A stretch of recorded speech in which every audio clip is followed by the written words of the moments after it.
ونستغفره ونؤمن به ونتوكل عليه ونعوذ بالله من شرور أنفسنا ومن سيئات أعمالنا من يهده الله فلا مضل له ومن يضلله فلا هادي له ونشهد أن لا إله إلا الله وحده لا شريك له قال الله تبارك وتعالى في القرآن المجيد والفرقان الحميد فأعوذ بالله من الشيطان الرجيم بسم الله الرحمن الرحيم وإذ قال ربك للملائكة إني جاعل في الأرض خليفة وقال تعالى إن الدين عند الله الإسلام ومن يبتغ غير الإسلام دينا فلن يقبل منه صدق الله العظيم قال النبي صلى الله عليه وسلم لا يؤمن أحدكم حتى أكون أحب إليه من والده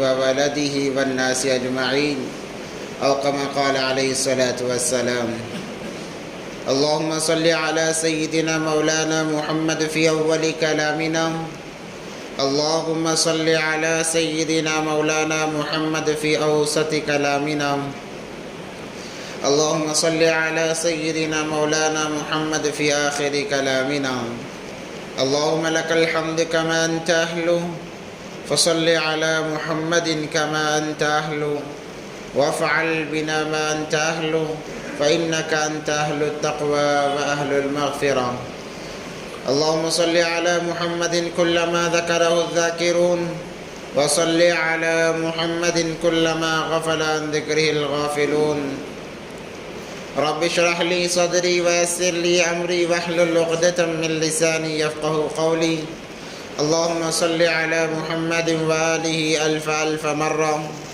اللهم صل على محمد وآله ألف ألف مرة اللهم صل على محمد وآله ألف ألف مرة محترم و معزز سامعین کرام، بزرگان دین اور عزیز ساتھیوں، ایک مرتبہ دل کی گہرائیوں کے ساتھ درود پاک پڑھ لیں۔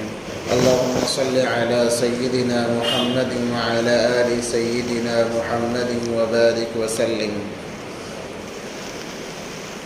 درود پاک کے بڑے فضائل احادیث کے اندر وارد ہوئے ہیں۔ جب انسان ایک مرتبہ درود پڑھتا ہے تو اللہ تبارک و تعالی اس کے 10 گناہ معاف فرماتے ہیں، 10 درجات کو بلند فرماتے ہیں جنت کے اندر، 10 نیکیاں نام اعمال میں لکھے جاتے ہیں۔ اسی لیے بار بار درود پاک پڑھایا جاتا ہے، ضروری نہیں کہ بڑا درود ہی پڑھا جائے۔ احادیث کے اندر فضیلت وارد ہوئی ہے ان لوگوں کے لیے جو نبی پاک صلی اللہ علیہ وسلم کا نام سن کر درود پڑھتے ہیں۔ درود کی آخری مقدار جو ہے وہ صلی اللہ علیہ وسلم ہے۔ اس لیے جب بھی نبی پاک صلی اللہ علیہ وسلم کا نام آئے تو صلی اللہ علیہ وسلم ضرور کہہ لیا کریں، اور ان لوگوں پر نبی پاک صلی اللہ علیہ وسلم کی وعید آئی ہے جن کے سامنے نبی پاک صلی اللہ علیہ وسلم کا نام نامی اسم گرامی لیا جائے اور وہ درود نہ پڑھیں۔ اس لیے جب بھی نبی پاک صلی اللہ علیہ وسلم کا نام ہمیں سنائی دے آخری درجہ صلی اللہ علیہ وسلم ضرور کہہ لیا کریں۔ معزز سامعین، اللہ تبارک و تعالیٰ کو یہ دین بہت محبوب ہے اور یہی دین اصل دین ہے، اور نبی پاک صلی اللہ علیہ وسلم آخری نبی ہیں۔ آج کل لوگ نبی پاک صلی اللہ علیہ وسلم کو آخری نبی مانتے ہیں مگر خاتم نہیں مانتے۔ نبی پاک صلی اللہ علیہ وسلم کو آخری ماننا بھی بے حد ضروری ہے اور خاتم النبیین ماننا بھی ضروری ہے۔ کیا مراد ہے، کیا مطلب ہے کہ نبی پاک صلی اللہ علیہ وسلم آخری نبی، ان کے بعد کوئی نبی آنے والا نہیں۔ خاتم کا مطلب یہ ہے کہ نبوت کا سلسلہ پیارے دو جہاں کے سردار حضرت محمد مصطفیٰ صلی اللہ علیہ وسلم پر ختم کر دیا گیا. اب کوئی اور دوسرا نبی نہیں آئے گا. یہ دین بھی آخری ہے اور وہ نبی بھی آخری ہیں. اس کے بعد کوئی دین اور نہیں اور کوئی نبی اور نہیں. جو اور ایک دین کا دعویٰ کرے وہ بھی جھوٹا، جو اور ایک نبی کا دعویٰ کرے وہ بھی جھوٹا ہے. اس لیے یہ عقائد ہیں، انسان کو ان عقائد پر مضبوطی سے جمے رہنا چاہیے. ایسا نہیں ہو سکتا کہ بھئی حالات بدل رہے ہیں، دنیا ترقی پر جا رہی ہے، عروج پر جا رہی ہے، چلو دین میں تبدیلیاں لائیں گے. قیامت کے آخری دن تک ہو نہیں سکتا. بھئی دنیا عروج پر جا رہی ہے، ترقی کر رہی ہے، سائنس ترقی کر رہی ہے، چلو ہم اپنے لیے کوئی اور نیا نبی لاتے ہیں. قیامت تک کے لیے نہیں ہو سکتا. اور جو یہ کوشش کرتا ہے اللہ تبارک و تعالیٰ کے نزدیک وہ سب سے ذلیل انسان ہے. وہ انسان اسلام سے، دین اسلام سے خارج ہے جو اس کا دعویٰ کرتا ہے یا اس کی کوشش کرتا ہے. دنیا کے اندر اللہ تبارک و تعالیٰ نے اسی دین کو سب سے پہلے بھیجا. ہاں دین ہمیشہ سے ایک رہا ہے، احکامات بدلتے رہے، دین ہمیشہ سے ایک. جب سے دنیا بنی، پہلا انسان جب دنیا میں آیا جن کو ہم حضرت آدم علی نبینا وعلیہم الصلاۃ والسلام کہتے ہیں، قیامت تک دین ایک رہے گا، احکامات بدلتے رہیں گے.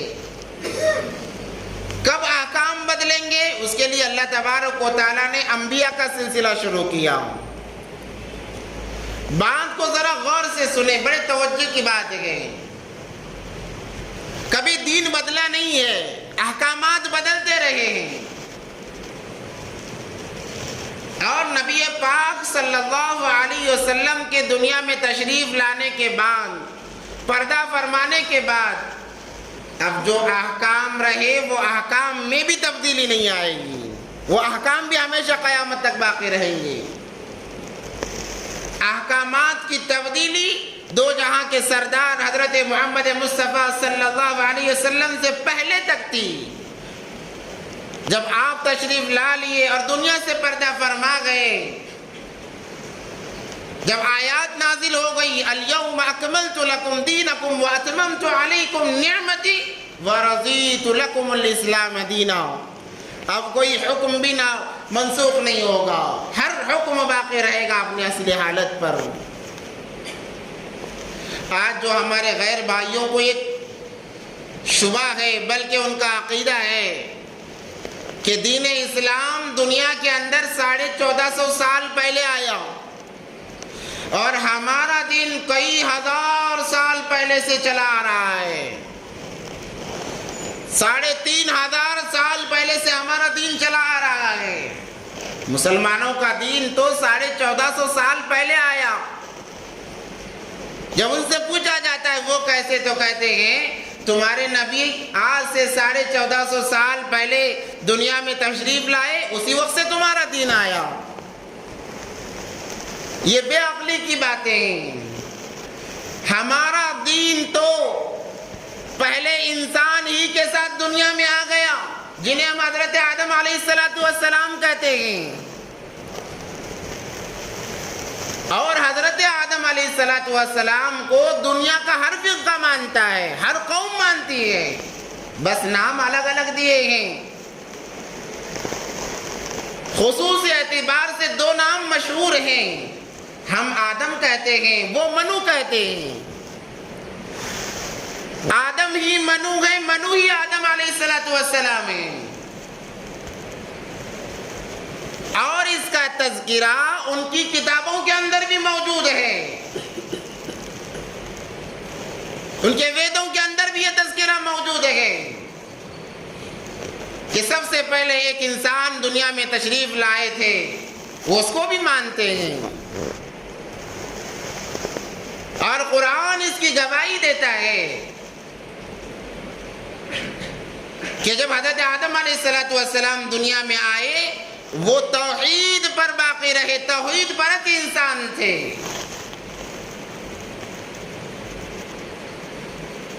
ایسا کسی جگہ لکھا ہوا نہیں ہے اور کوئی اس بات کو ماننے کے لیے تیار نہیں ہوگا کہ وہ اللہ کے علاوہ کسی اور کی بھی عبادت کیا کرتے تھے۔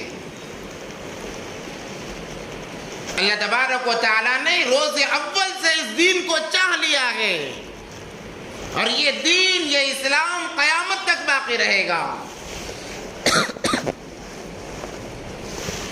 اللہ تبارک و تعالیٰ نے اسی لیے حضرت آدم علیہ نبینا علیہ السلام کو جب دنیا میں بھیجا، وہ آئے دنیا میں تو سب سے پہلے انہوں نے ایک گھر بنایا جسے آج ہم کعبۃ اللہ کہتے ہیں۔ ان کی کتابوں میں بھی لکھا ہوا ہے کہ منو نے ایک گھر بنایا جس کے اندر وہ اپنے پرماتما کی پرستش کیا کرتا تھا۔ اس بات کو ہم بھی مانتے ہیں، وہ بھی مانتے ہیں، جہاں عبادت کی جاتی ہے وہاں ٹھہرا نہیں جاتا۔ عبادت الگ جگہ کی جاتی ہے، قیام الگ جگہ کیا جاتا ہے، جس کا قرآن نے تذکرہ کیا، ان اول بیت وضع للناس للذی ببکۃ مبارکا وہدی للعالمین۔ میرے بھائیو، اللہ تبارک و تعالیٰ نے جب ارادہ کیا کائنات کے بنانے کا تو اللہ تبارک و تعالیٰ نے زمین کو بنایا۔ اللہ الذی خلق السماوات والارض فی 6 ایام ثم استوى علی العرش۔ 6 دنوں میں اللہ تبارک و تعالیٰ نے تمام کائنات کو بنا دیا۔ البدایہ والنہایہ کتاب ہے، بڑی پرانی قدیم کتاب ہے، اس کے اندر لکھا ہوا ہے کہ اللہ تبارک و تعالیٰ نے مخلوقات کو بنانے کی جب ابتدا کی ہے وہ ہفتے کے دن سے کی ہے، کہ ہفتے کے دن میں اللہ تبارک و تعالیٰ نے ساری زمین کو بچھا دیا جو کہ کعبۃ اللہ سے شروع ہوا کرتی تھی۔ ہفتے کے دن زمین کی پیدائش ہوئی۔ اتوار کے دن اللہ تبارک و تعالیٰ نے جب زمین بنا دیا گیا، چونکہ پانی پر زمین تھی تو وہ حرکت کر رہی تھی، اللہ تبارک و تعالیٰ نے اتوار کے دن پہاڑ کو بنا کر اس میں گاڑ دیا تاکہ زمین حرکت کرنا بند کر دے۔ اور پیر کے دن اللہ تبارک و تعالیٰ نے اس زمین پر درختوں کو اگا دیا۔ منگل کے روز اللہ تبارک و تعالیٰ نے مکروہات کو، کیونکہ ہر چیز اللہ کی طرف سے ہے، اچھائی بھی برائی بھی اللہ کی طرف سے ہے، تو اللہ تبارک و تعالیٰ نے مکروہات کو منگل کے دن بنایا، ہدایت اور روشنائی کو چہارشنبے کے دن بنایا، جمعرات کو اللہ تبارک و تعالیٰ نے تمام جانوروں کو بنایا۔ جب جمعے کی ساعت آئی، جمعے کا مبارک دن آیا، اللہ تبارک و تعالیٰ نے اس دن کو خاص کیا حضرت انسان کو بنانے کے لیے۔ کتابوں میں لکھا ہے عصر اور مغرب کے درمیان میں اللہ تبارک و تعالیٰ نے حضرت آدم علیہ نبینا علیہ السلام کے پتلے کو تیار کیا۔ اس کی ترتیب یہ رہی کہ جب زمین بن گئی، اللہ تبارک و تعالیٰ نے ملائک جو 4 مشہور فرشتے ہیں، تمام فرشتوں کے جو سردار کہلاتے ہیں، ان فرشتوں کو ایک ایک کر کے اللہ نے زمین پر بھیجا۔ سب سے پہلے حضرت جبرائیل علیہ السلام کو بھیجا کہ جاؤ زمین کے مختلف جگہوں سے ذری مٹی اٹھا کر لاؤ، اس کے ذریعے سے میں اپنا ایک نائب بنانے والا ہوں۔ کتابوں میں لکھا ہے کہ حضرت جبرائیل علیہ السلام جب زمین پر آئے، زمین نے کہا اے جبرائیل، میں اللہ کی پناہ چاہتی ہوں، تو مجھے نہ چھو اور مجھے عیبدار نہ بنا۔ عیبدار نہ بنا، کیوں عیبدار؟ کہ اس سے پہلے مجھ میں کوئی کسی چیز کی کمی نہیں ہے، اگر تم مجھ سے مٹی کو لے جائے گا میرے اندر نقص آ جائے گا، میں اللہ کی پناہ چاہتی ہوں۔ جب اللہ کا واسطہ دیا، جبرائیل علیہ السلام واپس گئے، جا کر کہنے لگے اللہ اس نے آپ کا واسطہ دیا، جب آپ کا نام آیا تو میں خالی آ گیا ہوں۔ پھر حضرت اسرافیل علیہ السلام، ان کے ساتھ بھی یہی معاملہ، وہ بھی واپس آ گئے۔ حضرت میکائیل علیہ السلام، ان کے ساتھ بھی یہی معاملہ، وہ بھی واپس آ گئے۔ تو اللہ تبارک و تعالیٰ نے حضرت اسرائیل علیہ السلام سے کہا کہ جاؤ اور زمین سے مٹی لاؤ۔ حضرت اسرائیل علیہ السلام جب زمین پر آئے تو زمین نے اپنی وہی بات دہرائی۔ تو حضرت اسرائیل علیہ السلام کہنے لگے کہ میں تیری بات کو نہیں مانوں گا، جس اللہ نے بھیجا ہے میں تجھے اس اللہ کا واسطہ دیتا ہوں کہ تو خاموش ہو جا۔ اور یہ کہہ کر جگہ جگہ سے، مختلف جگہوں سے انہوں نے مٹی اٹھائی اور آسمانوں پر لے گئے۔ اسی لیے انسانوں میں ہر قسم کے انسان پائے جاتے ہیں، کالے بھی ہیں، گورے بھی ہیں، سانولے بھی ہیں، سخت بھی ہیں، نرم بھی ہیں۔ مٹی جہاں جہاں کی اٹھائی گئی وہ تمام اقسام انسانوں کے اندر جمع ہو گئے۔ جب ہر جگہ کی مٹی اٹھا کر آسمانوں پر لے جایا گیا، اللہ تبارک و تعالیٰ نے اس مٹی کو گیلا کر کے اسے تمام چیزوں سے مکس کر دیا، تاکہ جب ذریت چلے سخت مزاج والے بھی پیدا ہوں، نرم مزاج والے بھی پیدا ہوں، خوبصورت بھی پیدا ہوں، بدصورت بھی پیدا ہوں۔ آج وہی ہے، اسی کا نتیجہ ہے کہ دنیا کے اندر ہر قسم کے انسان آپ کو دیکھنے میں ملیں گے۔ بعض لوگوں کا عقیدہ ہے کہ انسان پہلے بندر تھا پھر انسان بنا، یہ بڑی عجیب بات ہے، بڑی عجیب بات ہے۔ جو انسان، جس انسان کا تعلق قرآن سے ہے، وہ اس بات کا قائل نہیں ہو سکتا اور ایسی باتیں نہیں کر سکتا۔ وہ ایسا انسان ہی ایسی باتیں کر سکتا ہے جس کا قرآن سے کوئی تعلق نہیں، وہی انسان یہ باتیں کر سکتا ہے۔ رنگوں کا مختلف ہونا، مزاج کا مختلف ہونا مٹی کی خاصیت کی وجہ سے ہے، نہ کہ کسی اور وجہ سے۔ الغرض اللہ تبارک و تعالیٰ نے اس مٹی کے ذریعے سے جمعے کے دن میں حضرت آدم علیہ السلام کو بنایا، اسی لیے جمعے کا دن بڑا خاص ہوا کرتا ہے۔ احادیث میں آتا ہے کہ جمعے کا دن 2 عیدوں سے بھی افضل ہے اور اس کو سب سے بڑی عید قرار دیا گیا۔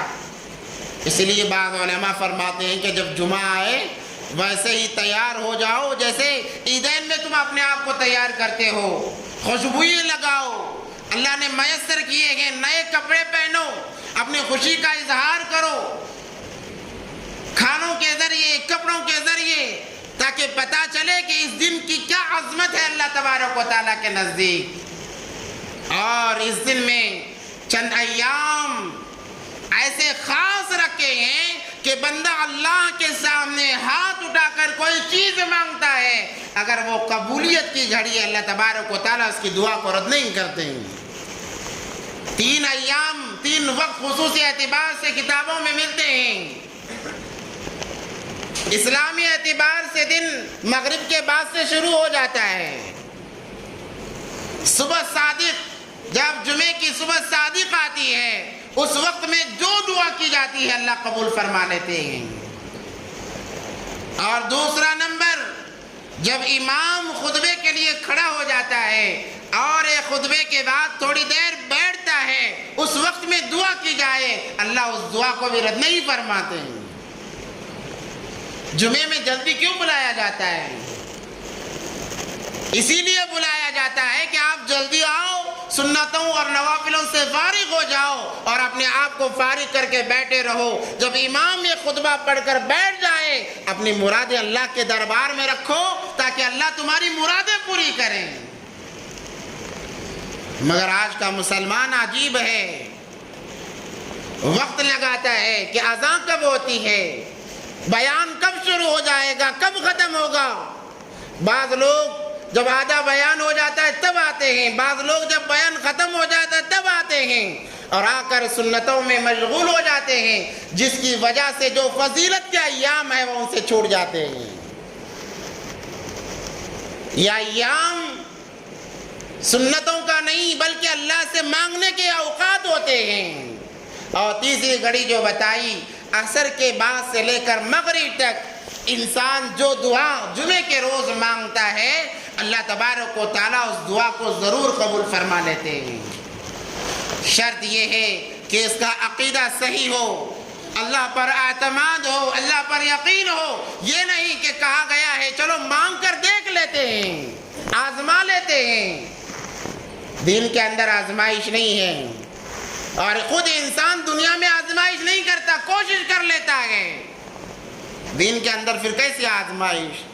ایک لطیفہ ہے کہ جب مولوی صاحب ایک مرتبہ بیان کر رہے تھے کہ انسان نے سنا کہ بھئی عصر سے مغرب تک جو دعا مانگی جاتی ہے قبول ہوتی ہے، چلو ہم آج آزما کر دیکھ لیتے ہیں، آزما کر دیکھ لیتے ہیں۔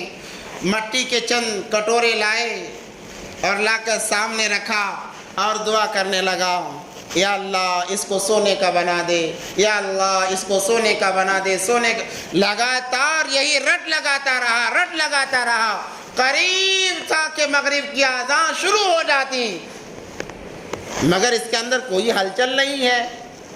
اس نے جب دیکھا کہ اب تو اذان ہونے والی ہے، کوئی ہلچل نہیں ہے، اس کا آخری جملہ تھا، یا اللہ اسے سونے کا نہیں تو کم سے کم پتل کا دو بنا دے۔ جیسے ہی یہ الفاظ دہرائے وہ پتل کے بن گئے۔ اسی لیے کہا جاتا ہے انسان بڑا بے صبر ہے، صبر سے جو کام کیا جاتا ہے اللہ کی مدد اس کے ساتھ میں ہوتی ہے۔ تو حضرت آدم علیہ السلام کو اللہ تبارک و تعالیٰ نے بنایا، بنانے کے بعد میں پتلا، کئی سالوں تک پتلا ایسے ہی بنائے رکھا، روح نہیں ڈالی، اور اس کے بعد میں فرشتوں کے سامنے اللہ تبارک و تعالیٰ نے تذکرہ کیا۔ میں مختصر عرض کرتا جا رہا ہوں تاکہ دین کی اہمیت ہمارے دلوں میں بیٹھ جائے، جس کی وجہ سے ساری دنیا ادھر کی ادھر ہو جائے مگر ہمارے دین میں کمی نہ آئے۔ تو اللہ تبارک و تعالیٰ نے فرشتوں سے کہا، وَإِذْ قَالَ رَبُّكَ لِلْمَلَائِكَةِ إِنِّي جَاعِلٌ فِي الْأَرْضِ خَلِيفَةً، اے فرشتوں میں ایک ایسی مخلوق بنانے والا ہوں جو دنیا میں زمین پر میری نائب ہوگی۔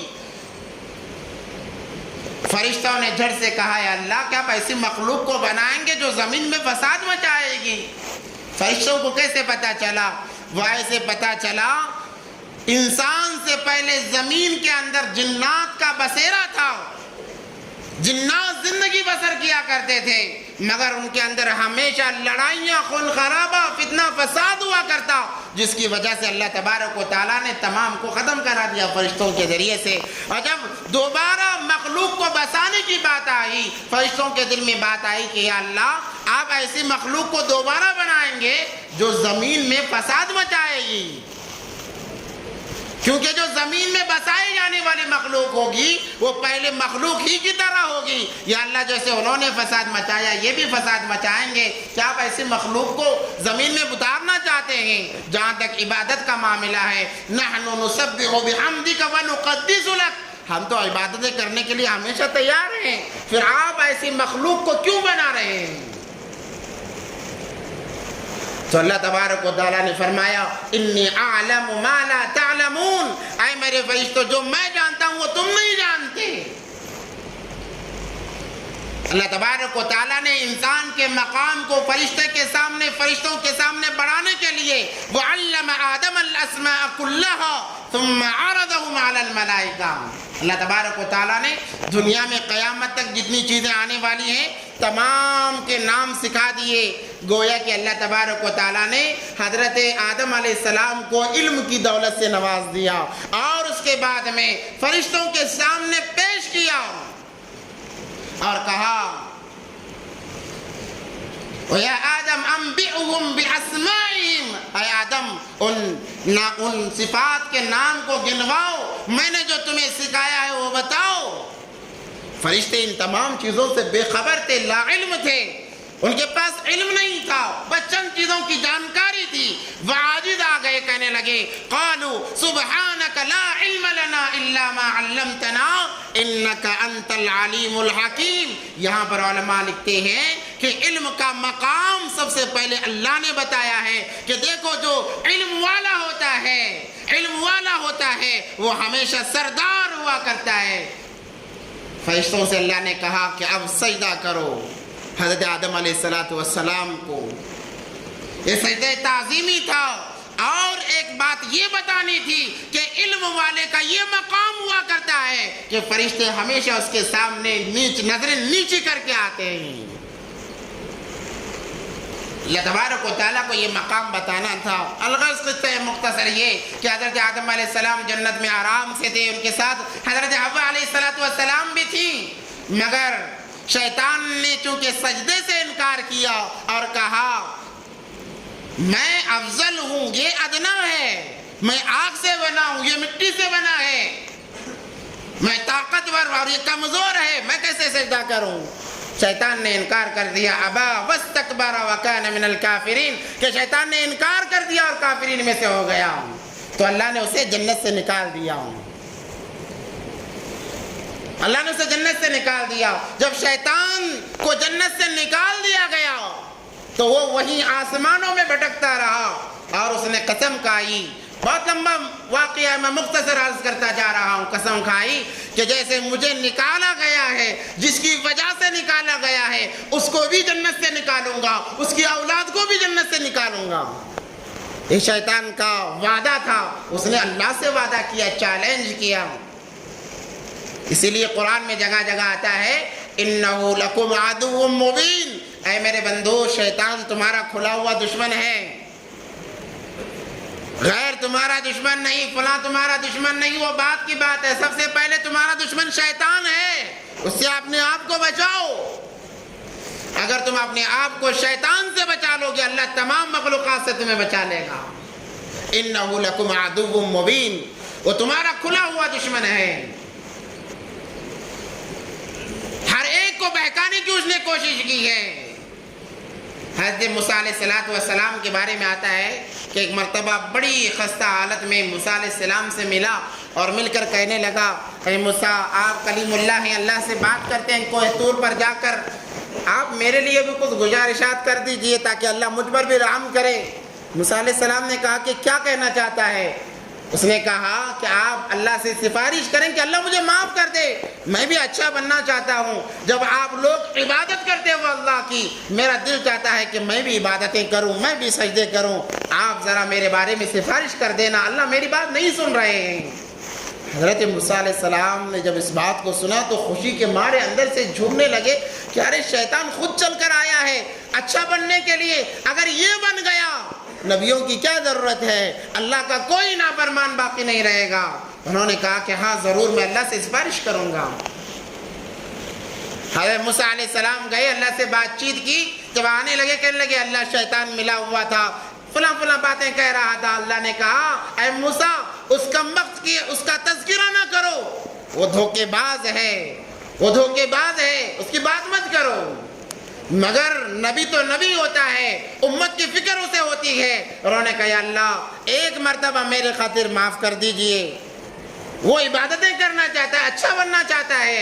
تو اللہ تبارک و تعالیٰ نے کہا اے موسیٰ جاؤ اور شیطان سے کہو کہ میں نے جنت میں آدم کو سجدہ کرنے کا حکم دیا، تم نے انکار کر دیا تھا، اب جہاں آدم کی قبر ہے جا کر اس قبر پر ایک سجدہ کر لو، سارے گناہوں کو معاف کر دوں گا۔ حضرت موسیٰ علیہ السلام بڑے خوش ہو گئے کہ چلو آج معاملہ ہی ختم ہے، آج معاملہ ہی ختم، گناہ کا نام و نشان مل جائے گا۔ بڑے خوشی سے آئے حضرت موسیٰ علیہ السلام اور آ کر شیطان کو مبارکبادی دی، خوشخبری سنائی اور کہا اللہ نے ارادہ کر لیا ہے تمہیں معاف کرنے کا، ایک کام کرنا پڑے گا۔ کہا وہ کیا کام ہے؟ کہا فلاں جگہ حضرت آدم علیہ السلام کی قبر مبارک ہے، جا کر ایک سجدہ کر لو۔ شیطان ہنسنے لگا اور کہنے لگا اے موسیٰ میں تو تمہیں عقل مند سمجھا کرتا تھا، جب آدم زندہ تھے تب میں نے سجدہ نہیں کیا، اب مرنے کے بعد کہاں سے سجدہ کروں گا؟ اور وہ خود کہتا ہے کہ اے موسیٰ علیہ السلام مجھ سے خبردار رہنا، میں کبھی بھی انسانوں کو بہکا سکتا ہوں، اور خاص کر کے 3 اوقات ایسے ہیں جہاں پر میرا بڑا زور چلتا ہے۔ جاتے جاتے کہنے لگا وہ 3 اوقات یہ ہیں جب انسان کو غصہ آتا ہے، اس انسان کے اندر خون سے زیادہ تیز میں دوڑتا ہوں، اس وقت میں انسان بچ گیا تو میرے مکر سے بچ جائے گا، ورنہ میں اسے کسی حالت پر نہیں چھوڑوں گا۔ جب غصہ آتا ہے خون سے زیادہ تیز انسان کے رگوں میں شیطان دوڑتا ہے۔ اور دوسرا جہاد کے وقت میں جب انسان جوش و خروش کے ساتھ اللہ کے لیے لڑ رہا ہوتا ہے، اس کے سامنے بیوی بچوں کے خیالات، دنیا کے خیالات لا کر اسے میدان سے میں نکالنے کی کوشش کرتا ہوں۔ اور تیسری مرتبہ اس وقت میں جب ایک مرد اور ایک عورت تنہائی میں ہوتے ہیں، میں اپنی ساری زندگی کی محنت لگا دیتا ہوں انہیں ملانے کے لیے، زنا کرانے کے لیے۔ جب ان اوقات میں انسان بچ جاتا ہے، وہ میرے مکر و فریب سے بچ جاتا ہے۔ شیطان نے حضرت آدم علیہ السلام کو ورغلایا، چال نہ چلی، حضرت حوا علیہ السلام کے پاس گیا اور کہا فلاں درخت سے تمہیں روکا گیا، فلاں درخت سے تمہیں روکا گیا، جس کا قرآن میں تذکرہ ہے وَقُلْنَا يَا آدَمُ اسْكُنْ أَنْتَ وَزَوْجُكَ الْجَنَّةَ وَكُلَا مِنْهَا رَغَدًا حَيْثُ شِئْتُمَا فَلَا تَقْرَبَا، اس درخت کے قریب نہ جانا۔ حوا علیہ السلام سے کہنے لگا جانتی بھی ہیں کہ اللہ نے اس درخت سے کیوں روکا ہے؟ جنت ہے، ہر چیز کھاؤ، اس درخت سے روکنے کا کیا مقصد ہے؟ کہا کہ معلوم نہیں، کہیں ایسا نہ ہو کہ تم ہمیشہ جنت میں رہ جاؤ، تم فرشتے بن جاؤ، اس لیے اللہ نے اس درخت سے تمہیں روکا ہے، وہ کھا لو، اللہ کچھ کہنے والے نہیں ہیں، تم ہمیشہ جنت میں رہ جاؤ گے۔ حضرت حوا نے اس کی بات میں آ کر آدم علیہ السلام کو ساتھ میں لیا اور اس پھل کو کھا لیا، جس کی وجہ سے جنت سے محرومی کا سامنا انہیں کرنا پڑا، بدن کے کپڑے اتر گئے، ننگے ہو گئے، دوڑتے ہوئے جا کر درختوں کے پتوں کو انہوں نے اپنے بدن پر لگا لیا۔ اللہ نے کہا یہاں سے تم نکل جاؤ، یہاں پر رہنے کے تم قابل نہیں ہو۔ اللہ نے انہیں دنیا میں بھیجا، وہ دنیا کے اندر آئے، زمین پر آئے، روئے، گڑ گڑائے، اللہ سے معافی مانگی۔ اللہ نے جب معاف کیا تو سب سے پہلے انہوں نے اللہ کے لیے گھر بنایا، اللہ کی یاد کے لیے، اور اللہ کی عبادت جس وہ اس میں کرنے لگے وہ کعبۃ اللہ ہے، اور جو یاد کرنے کا طریقہ ہے اسی کو ہم اسلام کہتے ہیں، دین اسلام کہتے ہیں۔ آج جو ہمارے غیر بھائی کہتے ہیں کہ ہمارا دین تو سب سے پرانا ہے، یہ سب سے غلط بات ہے کہ دین اسلام تو ہمارا سب سے پرانا ہے۔ جب سے دنیا آباد ہوئی اس وقت سے لے کر قیامت تک یہی دین باقی رہے گا۔ ہاں احکام بدلتے رہیں گے، موسیٰ علیہ السلام کے زمانے میں الگ احکام، حضرت یوسف علیہ السلام کے زمانے میں الگ، نوح علیہ السلام کے زمانے میں احکامات بدلتے رہے، دین ایک ہی رہا، جس کو ہم دین اسلام کہتے ہیں، جس کو قرآن نے کہا ان الدین عند اللہ الاسلام، کہ دین اسلام ہی اللہ کو سب سے زیادہ محبوب ہے۔ اور جو کہتے ہیں کہ 1450 سال پہلے تمہارا دین آیا ہے، 1450 سال پہلے وہ آخری طریقہ تھا، وہ آخری طریقہ تھا، دین اسلام تو ہمیں پہلے سے تھا، اب طریقے جو بدل رہے تھے نبیوں کے ذریعے سے، رسولوں کے ذریعے سے، اس کا وہ آخری مرحلہ دو جہاں کے سردار حضرت محمد مصطفیٰ صلی اللہ علیہ وسلم پر آ کر رکا۔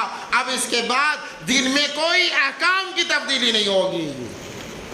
1450 سال پہلے سے تو احکام کے اندر تبدیلی آنا بند ہوا ہے، یہ نیا دین نہیں ہے، یہ وہی پرانا دین ہے، وہی پرانا دین ہے۔ سمجھنے کے لیے میں مثال دیتا ہوں، قانون جب ہندوستان آزاد ہوا تب بنا دیا گیا، لکھ دیا گیا، ہاں جب 5 سال کے بعد پی ایم بدلتے ہیں، تھوڑی بہت تبدیلیاں لاتے ہیں، وہ جب تک رہتے ہیں وہ تبدیلیاں رہتی ہیں، پھر دوسرا آتا ہے، پھر دوسری تبدیلیاں لاتا ہے، مگر جو پہلے لکھ دیا گیا وہ ہمیشہ باقی رہے گا۔ سمجھنے کے لیے بتا رہا ہوں، ویسے ہی ہمارا دین اسلام روز اول سے ہے، نبیوں کے ذریعے احکام میں تبدیلیاں لائی گئی مگر دین اسلام کو بدلا نہیں گیا۔ ہمارے نبی پاک صلی اللہ علیہ وسلم جب دنیا میں تشریف لائے اس کے بعد میں احکاموں میں تبدیلیاں آنا بھی بند ہو گیا۔ اور بعض لوگ ہمارے مسلمان اس میں ہاں بلاتے ہیں کہ ہاں ہمارا اسلام تو 1450 سال پہلے آیا، ان کا 3500 سال پہلے سے ہے۔ یہ بہت غلط بات ہے، بہت غلط بات ہے۔ اب یہ کہتے ہیں کہ یہ خرافات کیسے ہوئے، تو ہم کہتے ہیں حضرت آدم علیہ السلام کے 2 بیٹے تھے، ایک حابیل دوسرا قابیل تھا۔ قابیل نے عورت کے لیے حابیل کا قتل کیا، عورت کے لیے سب سے پہلا قتل ہوا ہے دنیا کے اندر، اور وہ سلسلہ قیامت تک چلے گا، اور جو قتل ہوگا اس کا ایک حصے گناہ کا قابیل کو ضرور ملے گا۔ اس لیے گناہوں کے ایجاد کرنے والے نہ بنو، نیکیوں کے ایجاد کرنے والے بنو۔ یہ صدقہ جاریہ کا کام ہوتا ہے، جیسے نیکیوں میں صدقہ جاریہ ہے، گناہوں میں صدقہ جاریہ ہوتا ہے، گناہ جاریہ ہوتا ہے۔ کہ تمہارے مرنے کے بعد لوگ وہ گناہ کرتے رہیں گے، برابر اس کا وبال تمہیں پہنچتا رہے گا قبر کے اندر۔ تو قابیل نے حابیل کو قتل کیا ایک عورت کے لیے، لڑکی کے لیے، اور اللہ تبارک و تعالیٰ نے دفنانے کا طریقہ بتا دیا، جس کی وجہ سے حضرت آدم علیہ السلام نے قابیل کو اپنے سے الگ کر دیا۔ جب قابیل الگ ہوا ہے، اس کا قبیلہ بڑھتا گیا، خاندان بڑھتا گیا۔ اللہ کے غیر کی پوجا کرنے والا سب سے پہلا انسان جو ہے وہ قابیل ہے، اسی کی نسل سے غیر اللہ کی عبادت کرنا شروع ہو گیا۔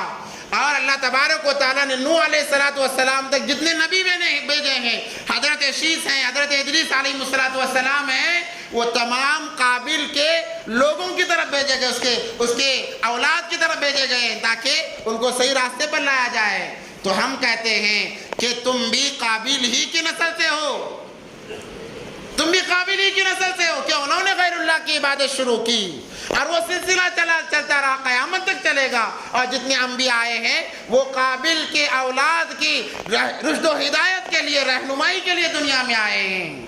اس وجہ سے یہ اختلافات ہوئے ہیں، ورنہ اختلافات دین میں کوئی نہیں ہے۔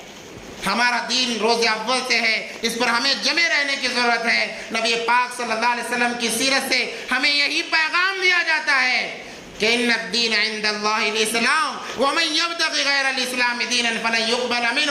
اس کے علاوہ کوئی انسان کوئی اور مذہب لے کر جائے گا، قبول نہیں کیا جائے گا۔ اللہ سے دعا ہے کہ اللہ تبارک و تعالی ہم تمام کو ان باتوں پر عمل کی توفیق عطا فرمائے، اور دین اسلام پر جب تک باقی رہیں، جب تک دنیا میں رہیں دین اسلام پر باقی رہیں، اور جب ہمارا آخری وقت آئے تو اسی دین اسلام پر، اسی ایمان پر ہمارا خاتمہ ہو۔ اللہ تبارک و تعالی تمام کے ساتھ میں خیر کا معاملہ فرمائے۔ یہ باتیں چند اس لیے بیان کی گئی کہ الحمدللہ ربیع الاول کا مہینہ شروع ہونے والا ہے، سیرت کا ہمارے سامنے تذکرہ ہوگا۔ اس سے پہلے چند باتوں کا سمجھنا بہت زیادہ ضروری تھا۔ یہ غلط واہیات باتیں تھی جو انسانوں کے اندر، مسلمانوں کے اندر چلی آ رہی ہیں کہ ہمارا دین تو 1450 سال پہلے سے ہے، اس لیے باتوں کا تذکرہ کیا گیا۔